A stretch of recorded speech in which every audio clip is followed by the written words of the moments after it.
Apologies? No apologies? Okay. Can we have declarations of interest transparency statements? Provost.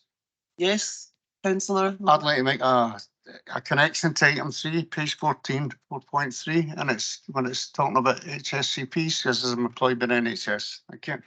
Thank you, Councillor Mullen. No other declarations of interest intimated.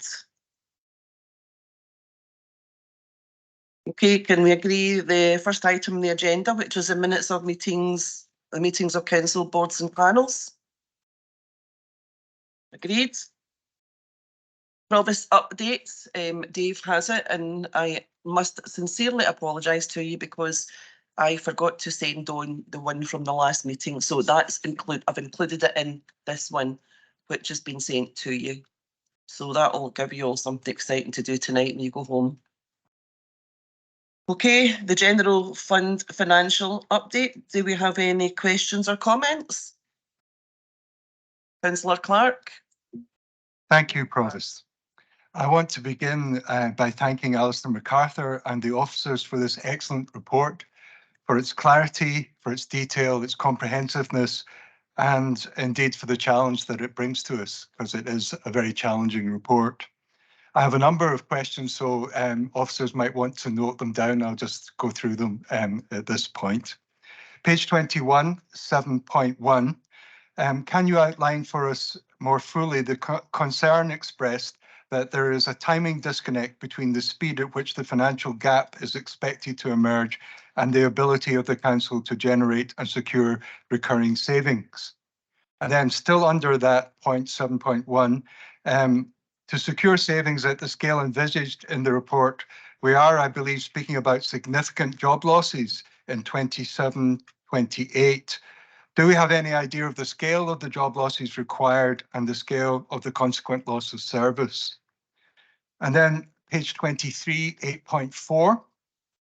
I've been greatly impressed by the Paisley Town Hall. It's a wonderful new venue, and I look forward to attending more events there. So grateful for that. But we're being asked today to agree additional capital resources of 2.1 million. That's a frighteningly large sum in addition to the previous additional costs. Can you tell us today, or can you tell us at some future point, all of us, the total sum of additional capital costs for that building? And then finally, Provost, thank you, page 23, 8.6. Like many others, particularly those teams looking to play football there in 2024, I was deeply disappointed when the proposed tender exercise for the St James playing fields fell through for a second time. Good to see that these pitches, the hockey pitch and the running track projects, are moving forward through the reallocation of funds set aside from the outdoor play at the Onyx Fund. I can see what we're gaining here. Can you just tell us what we're losing with that reallocation of funds? Thank you.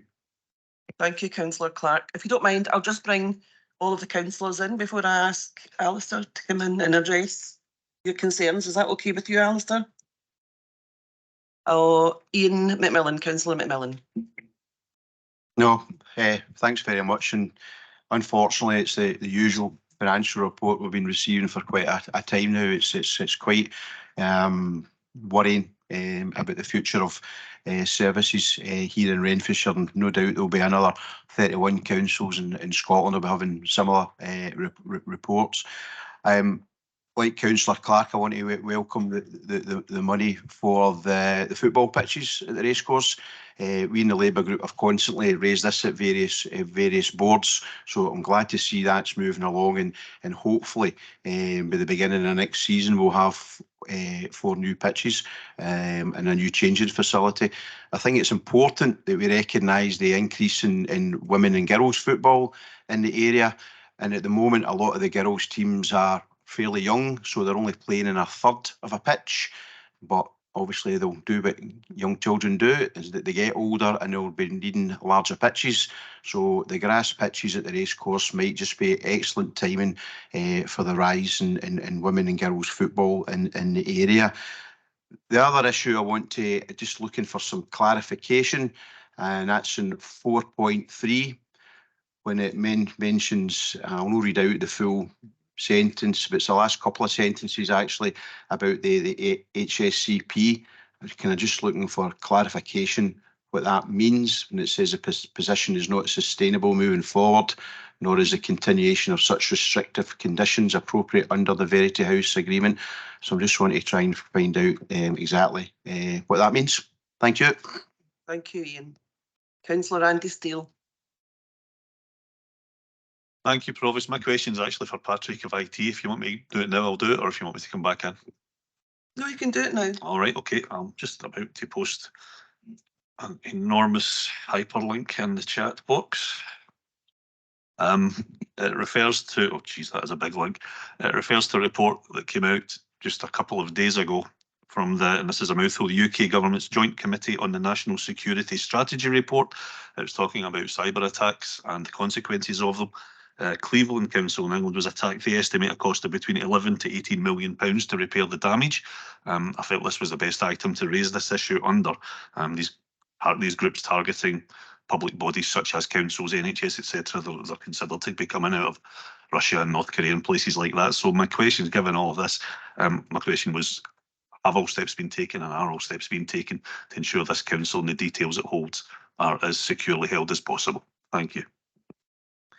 Andy, I think I'll get Patrick. Has Patrick joined us online? He's not here. Alan? Good morning, councillors. Yes, I'm here. Thank Oh, you. he's there. Hi, Patrick. Sure, I'm quite happy to answer that question, councillor. We take cyber very, very seriously indeed. In fact, on the corporate risk register just now, it has an evaluation score of 20. To give you an indication of our preparedness for such an attack, we have various layers to protect Renfrewshire Council. We have an internal team, that's the cyber security and compliance team, and they run regular phishing simulations. We also have an external party that provides 24/7 external monitoring. That's what we call a security operations centre, and they monitor the network outside of core hours. Okay, and they have the facility to alert either myself or my senior manager if there's anything suspicious outside of core hours. As you would expect, we've got a range of technologies to detect and also to prevent attacks to our network. We continue to invest in those technologies with the support of the corporate management team. We've got additional protection being introduced in 2024 to deal with the newer viruses. Also, we adhere to external compliance regimes, such as the Public Services Network, and that's on an annual basis. We undertake health checks in relation to the article that was published to give you an indication of PSN compliance. PSN compliance does not permit legacy infrastructure or IT systems that are out of support. Okay, so we are not in that position. Finally, we work with the corporate management team, we work with the Scottish Government, we work with the UK Government, we coordinate and we improve our approach around both policy and around control. The final point in cyber to note is no matter what the technology is deployed, the risk is impacted by employee behaviour, okay? And a very important point to note, we continue to educate our staff to learn how to recognise a cyber attack and to be alert to phishing attacks. An indication, we had 10,000 phishing attacks alone in the month of October this year. We try to keep staff's knowledge up to date by issuing cyber alerts, but also ensure they undertake mandatory training. We ensure that staff understand the need for rapid escalation should a mistake actually happen. We ensure that the staff understand the criticality of that urgent reporting when they've reacted to a phishing email and to explain all of the actions that they've undertaken. The final point in relation to cyber, we have developed, and we're going to test these in 2024, business continuity plans should we actually be breached as an organisation. Thank you very much, Patrick. That was really, really informative. I had no idea we were suffering as many attempts, phishing attempts. That's quite something, 10,000 in a month. Andy, do you want to? No, you okay? Thank you. Councillor Gillian Graham. Thanks very much, Provost. Yeah, I've just got a couple of areas I'd like to raise. Page 14.4.3, the first part of the paragraph relates to the increased costs for children's services. In particular, I'm looking at the external residential costs. I'm sure I'm not alone in being concerned about the consistent year-on-year increase in costs for external residential care for our young people.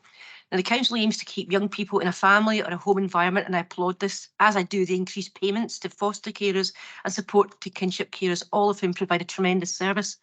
However, the increased spending for external residential care has been reported to the Education Board over the last 2 years. This year, the budget was increased with an extra 2 million. However, the report is saying here now that's now risen to expected cost will be now 3 million. We obviously must provide the best for our young people with complex needs, and I understand that the associated costs have increased. However, with pressures on budgets across services, clearly this substantial overspend can't carry on.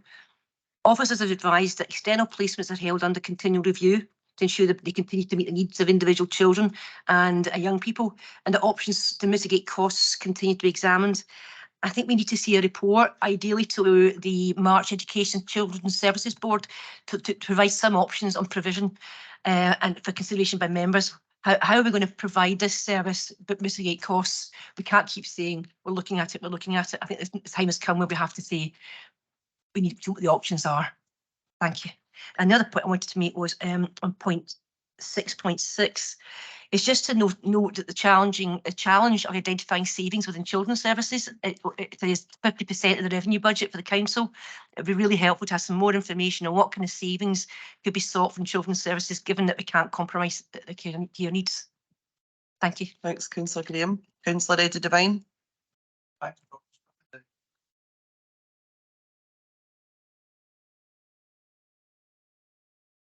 Councillor Devine, could you put your microphone on, please? I'd like to take Alistair to page 13, 3.9, and he's made a statement saying this position underlines the necessity for the council to take steps to address underlying financial sustainability through the development and implementation at pace of savings measures which meet the targets set out later in this report.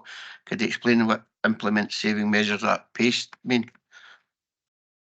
Page 14, and I think it was Ian McMillan or Councillor Graham mentioned this. There's a bit in here that says in the children's services where we put in £2 million the base budget was made. However, I think it goes on to say there might be an overspend of 2 to 3 million. That, like Councillor Graham, not going to moan about spending money on kids, but does that mean we've spent 2 million, 5 million or 7 million? And just on 4.3 says in the last 3 lines, this position is not sustainable moving forward, nor is a continuation of such restrictive conditions appropriate under the Verity House Agreement, similar to what Councillor McMillan said. 4.6. And if I could just a couple of lines, says some of these pressures could result in the council delivering an £8 to £9 million gross revenue overspend by the end of 23-24. And it said we're going to use 11.6 million in reserves. And the question is there, how much reserve do we have left? I'll leave it there. Thanks. Thanks, Councillor Devine. Do we have any more questions before I ask Alistair to come in? Councillor James MacLaren. Hello, thank you. My question really is for Patrick Murray. I'm very concerned to hear about these threats to the council and our IT system. A successful cyber attack would certainly knock our financial planning out of sync, wouldn't it? I must confess that I would probably struggle to report a concern if I did have one. And I was wondering maybe our secretaries and other secretaries could make sure that there is a contact on the phone and laptop to make it easier for someone to get in touch with IT if they are concerned about a possible attack. And I apologise if this information's already been sent out, but it doesn't mean it's been acted upon by everybody. Thank you. Thank you, James. I think the secretaries are well aware of who to contact should something like that happen. Yeah, it could happen over the holiday though, couldn't it? Well, it could. Or a weekend. Yeah. But as your question has a financial ask, I'll leave that to either Alistair or the Chief Executive, if you don't mind. Whoever can answer that question. I'm going to bring Alan in now. Alistair, sorry. Okay, thanks. I'll apologise right from the outset. There was quite a number of questions there, so hopefully I've managed to note them all down. If I go right back to Councillor Clark, first of all, and you had asked a question under paragraph 7.1 around the timing disconnect. So effectively what I'm saying there is, I suppose historically the council has, pre-COVID certainly, has always, or certainly tried to be in a position where its pace of delivering savings was always slightly ahead of where the requirement for those savings were in the council's financial plan, so that we had a little bit of headroom there. Over the period of the shutdown, pretty much all our savings work streams were paused while management capacity was obviously diverted to deal with the issues of the pandemic. And since then, we've not been able to really get ahead of ourselves again because of the financial, the growth in financial pressures, the growth in costs has been at such a scale that our ability to deliver savings to match that growth, we haven't been able to keep up in effect. So we've always been slightly behind, and that's necessitated the council to have to use its reserve balances as we have past year or two, and as I'm outlining within the report, I suspect we will need to over the coming medium-term period. So what I'm saying there is that our ability to deliver savings has lagged the growth and costs that the council's been experiencing. So hopefully that answers that point. You'd mentioned also within that paragraph, a question around about potential job losses. I mean, the council's biggest cost is its staff.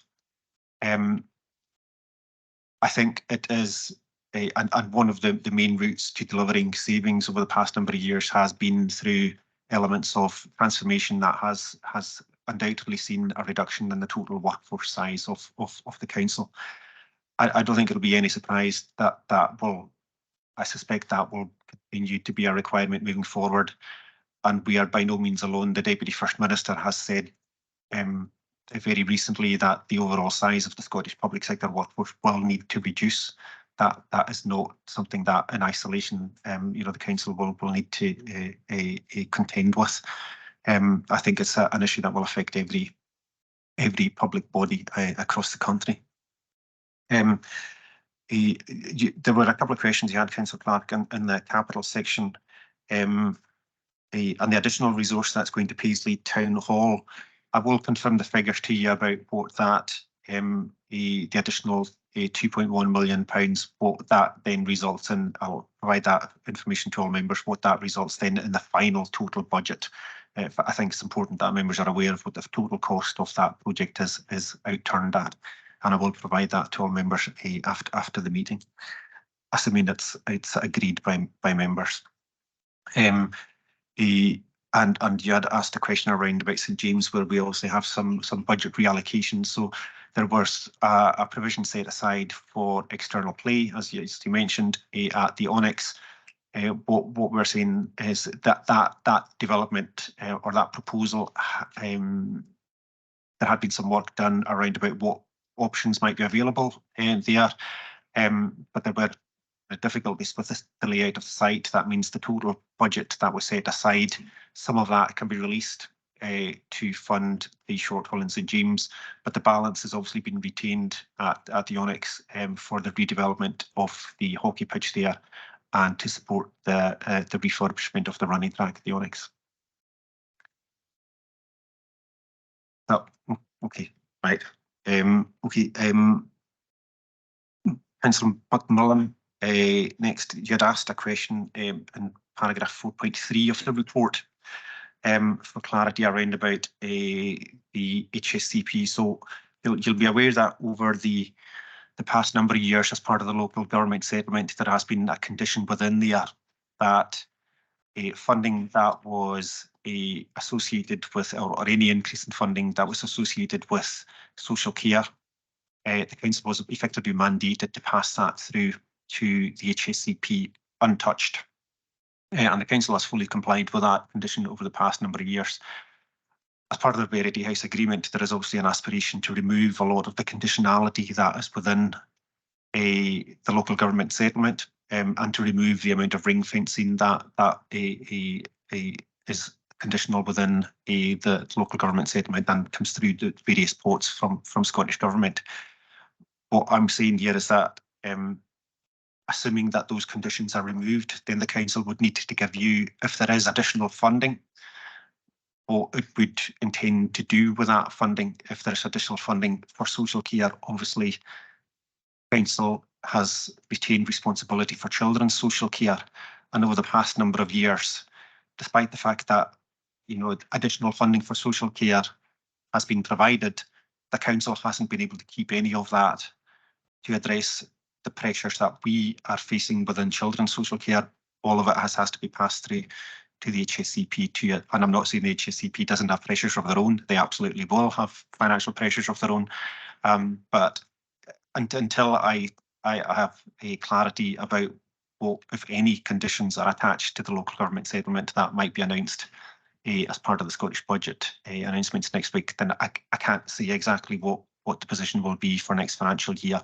But obviously, as that becomes clear, that will be a decision for the council to make.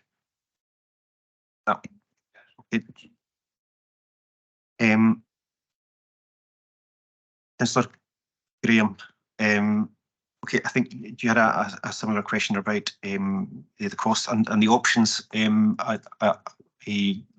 for I suppose containment of some of the cost growths that we've seen in within children's social care, as I've just mentioned. I'm seeing John at the back of the room, so hopefully I'm not going to say anything that I'm going to get a glare for. But he will obviously it would be a matter for the Education and Children's Services Policy Board if the options papers that you have requested, if that's something that they would wish to consider. I'm seeing John nodding there, but obviously that'd be a matter for the convener of that board to consider as well.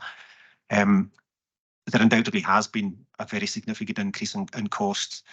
In setting this year's budget, I had indicated within that report that we were anticipating cost pressures of in total, and this hopefully addresses one of your questions, Councillor Devine, as well. We were anticipating cost pressures in this year of about £5 million over and above the budget that we had available. In setting this year's budget, because of the total resource constraints that the council had, I could only afford to set aside £2 million as part of a core budget allocation. But we had made explicit within the decisions of council back in March that we would also require to use somewhere between £2 and £3 million of reserve balances to meet that shortfall. And that is pretty much where we're at in terms of the experience to date this financial year. Obviously, this financial year is not quite concluded yet, but a forecast position is broadly within those parameters that were set out. So hopefully that explains some of the pressures that we are experiencing there, and hopefully that addresses your question, Councillor Devine, as well. So it's a £5 million total pressure in the current year. I'm not anticipating that will increase significantly moving into next financial year, but we obviously still have a shortfall in our base budget that needs addressed moving into next financial year. Councillor Graham, you had also asked a question about children's services budget savings. Obviously Janie is new in the door here. I think this is your first council meeting. I don't doubt that Janie and her team will be looking at potential options for members to consider in terms of ways that they may be able to contribute to the overall savings requirement for the council.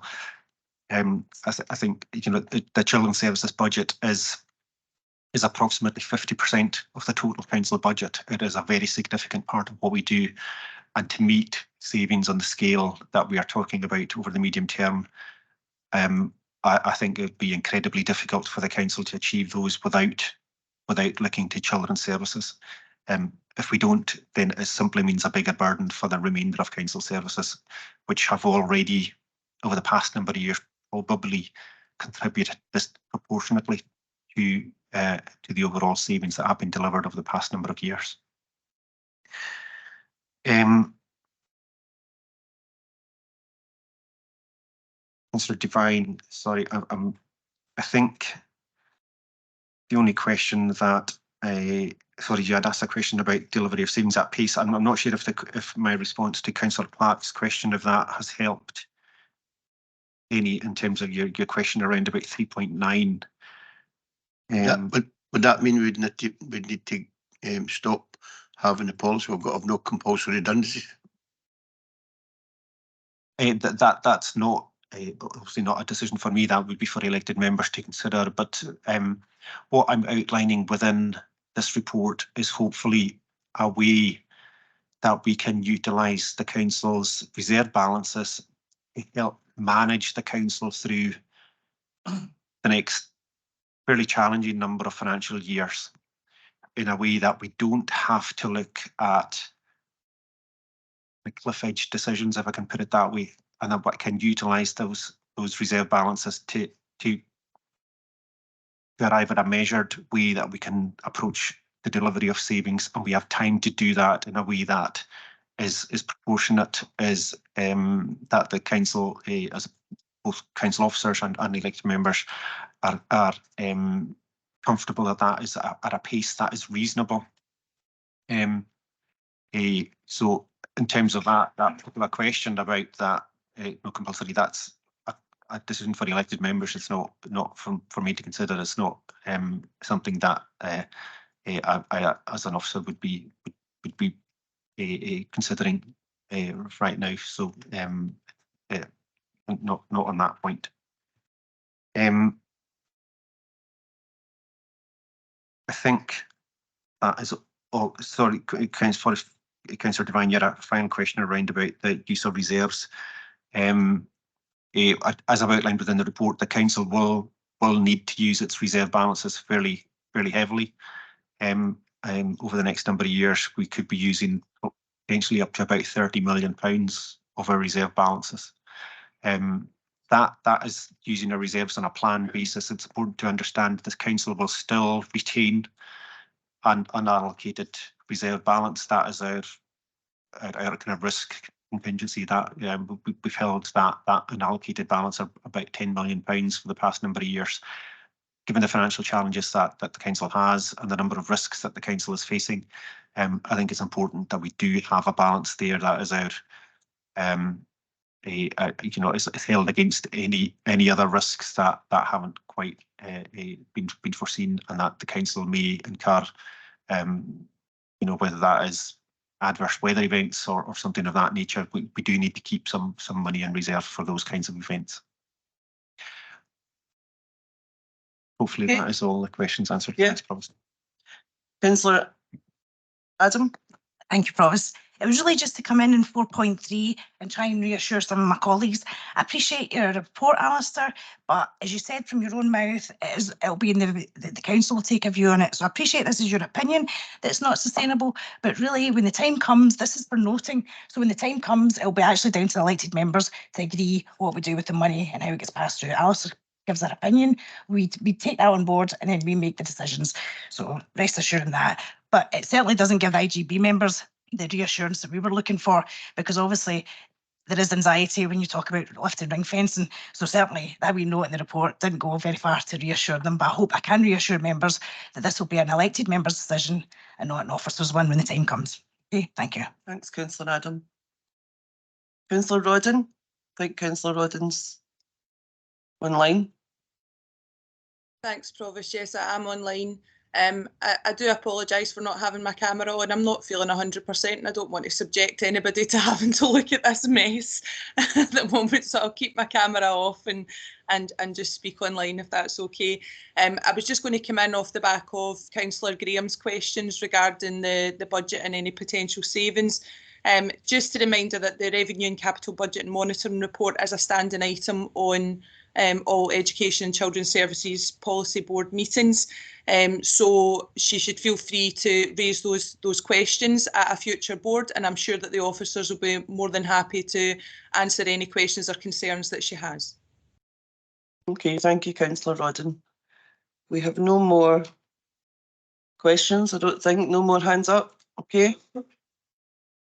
That's fine. Can we agree the update?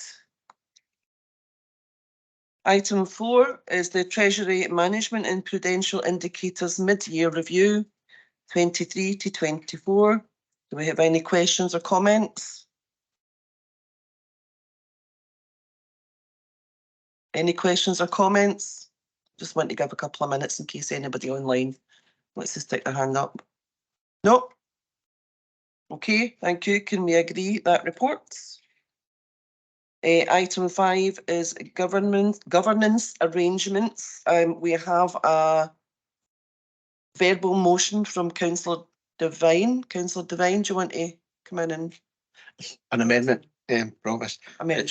It's to ask for Councillor Hood to be adopted onto the Housing Board and for myself to be adopted onto the Environmental Board. Okay. Councillor.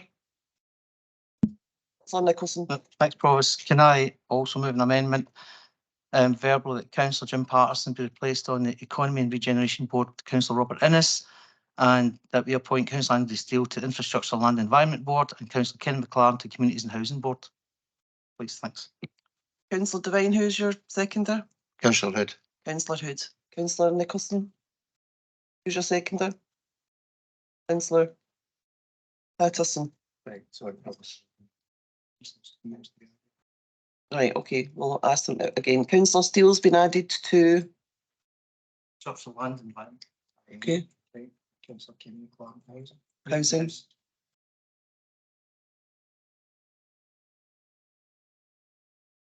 Jim in the regen. Yeah.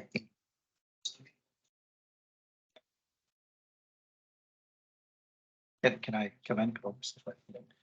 Could you hold on a wee second? You have another amendment from Councillor McMillan.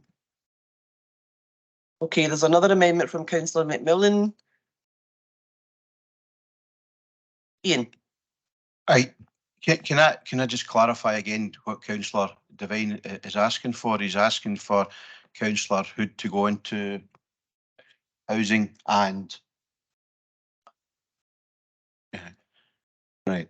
So I've put forward that amendment, but I'm assuming that what Councillor Nicolson has moved is to provide a sort of balance. Right. Okay. Well, I totally understand that. I had put up an amendment just in case, but I understand that there's what's happening here, so that's fine with me. So I'll just withdraw that. I just had that in a just in case. Yes. But if it's been agreed, I'm absolutely fine with that. That was perfectly sensible. Mark. Thank you, Provost. Thank you, members. So just to clarify, we have two amendments to the report. So the first amendment from the independents is that Councillor Hood will be added to housing and Councillor Devine will be added to ILE. We then have a second amendment, which is that Councillors Patterson and Innes will be swapped on the Planning and Regeneration Board. And then we have Councillor Steele is being added to ILE and Councillor Kenny MacLaren to Housing. In effect, what that means is that those two boards, ILE and Housing, are expanding by 2 members. So the membership will increase from 15 to 17. Okay, everyone agreed? Good. Item 6 is the Audit, Risk and Scrutiny Board review of charges for bulk items uplift for the elderly. Do we have any questions or comments? Councillor Ian Nicolson. Oh, it's legacy. I take it James is too. No, you come in on this item, James?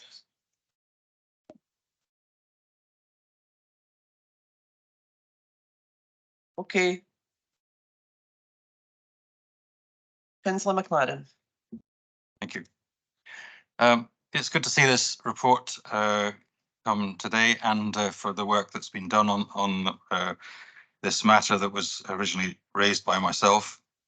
I can understand that it's a difficult one to swallow at the moment, given the financial situation. So anyway, it does concern me. Well, first of all, 11.1 on page 55. recommended that the service increases awareness of the options available, blah, blah, blah, basically increases the options available to recycle things rather than take them to the dump. And other paragraphs there as well is also good to see that something is being done about that. 11.4 though talks about clearance of properties prior to the end of a tenancy. It does concern me that when some properties become void, all the contents are disposed of at the dump unless removed by a relative or by that person in person. You know, somebody has to go into hospital and never comes out or whatever.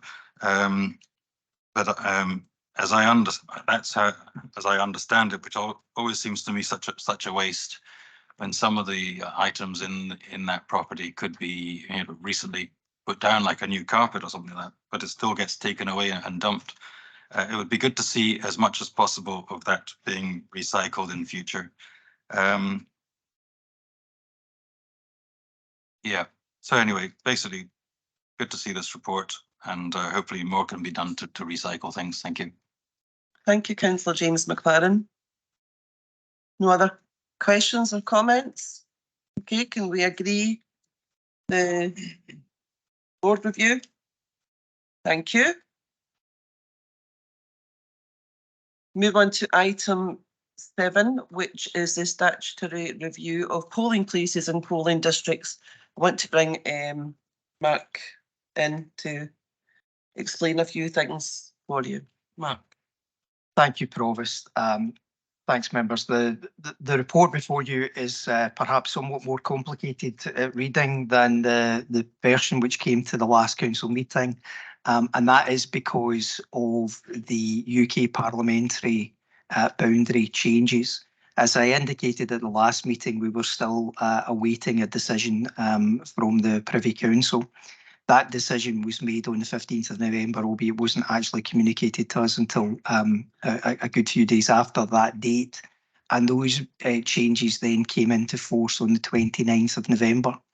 What that then meant was that all of the electoral registration officers in Scotland were required to publish their 1st December electoral registers on the new boundaries. Which meant that we had no option but to pass to them our proposals for the polling districts on those revised boundary lines. That's why the report that you have before you is seeking to homologate the decision rather than seeking a simple decision to approve the polling plan, because Dave and myself were required to supply that information on behalf of the returning officer to the ERO. The changes are relatively complex in terms of the movings of the boundary lines. They have not simply transferred whole council wards or whole existing polling districts, so a number of the districts required to be split. To try and make matters a bit clearer for members who will obviously have particular interests in their own wards, we've laid the impact out in the report on a ward-by-ward basis from paragraph 315 onwards. There's a couple of matters to which I want to bring members' attention to in relation to some of the changes that we've made, because there's a situation there is in which we would, in any other circumstances, attempt to avoid. We normally try to fix the polling plan in such a way that voters will always vote at the same polling place, no matter what the election is.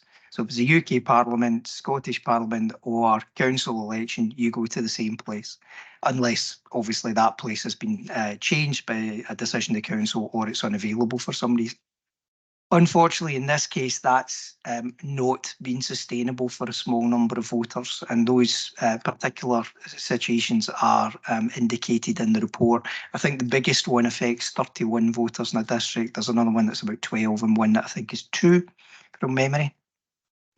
The reason that those voters cannot vote at the same place is that because of the change in the UK parliamentary seat, they would be voting, if they were to continue to vote at the previously allocated polling place, they would be voting in an area that would be controlled now by the returning officer for Inverclyde rather than us.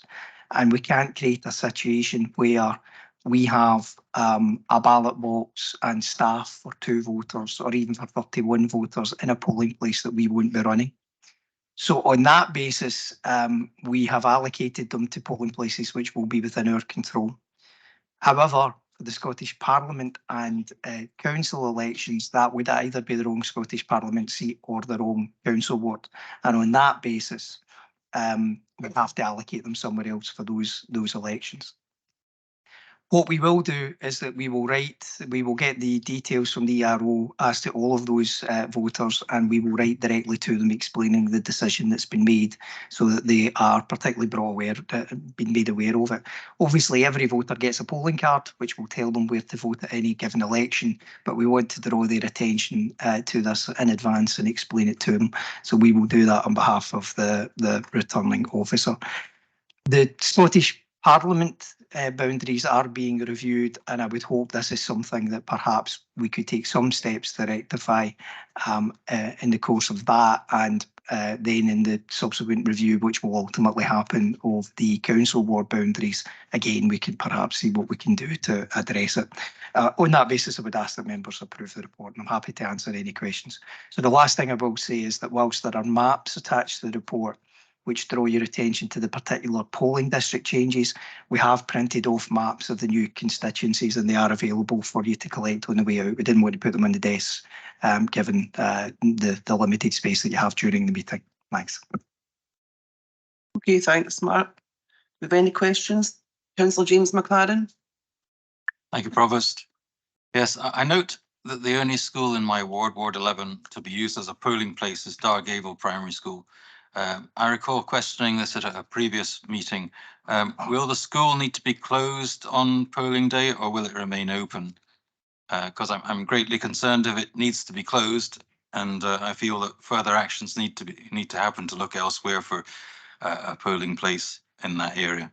But if no other place is found and the school is required to be closed, then I suggest that this day be made as an in-service day, as proposed elsewhere in this report. Thank you. Mark. Thank you. So on the question of in-service days, as I think I said at the last council meeting, we have raised with our colleagues in Children's Services the allocation of in-service days for the days of planned elections.